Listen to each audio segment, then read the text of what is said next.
Deshaun Watson and a good chunk of the Browns offense out in the Bahamas and actually enjoying it. Let's take a look as Nick Chubb from Instagram showing us where exactly they're staying. It looks like it's a resort kind of thing. Atlantis in the Bahamas.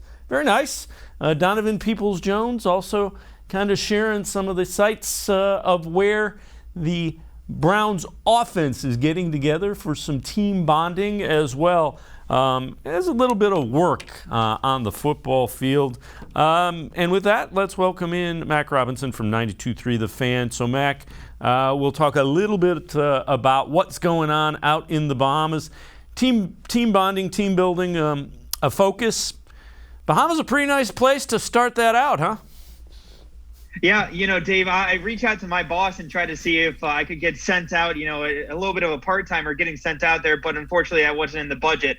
But, for Deshaun Watson, he can afford it with the $230 million guaranteed. But at the same time, for him, getting a chance to kind of get a feel for all of his teammates, get an understanding of, what kind of leadership style works for them and kind of getting an understanding of what did they respond well to while also out there and kind of getting a better understanding for all of these guys, I think sets them up better and sets them up well, especially.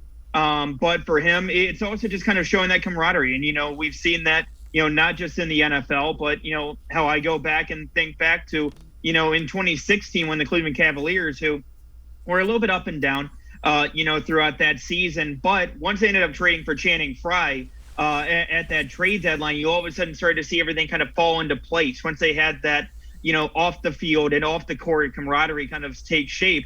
So at least with Deshaun Watson, getting an early sense of that and getting an early start on that before, you even get into mandatory mini camps and you get into training camp, I think that really gives Watson a good head start, especially with his offensive teammates.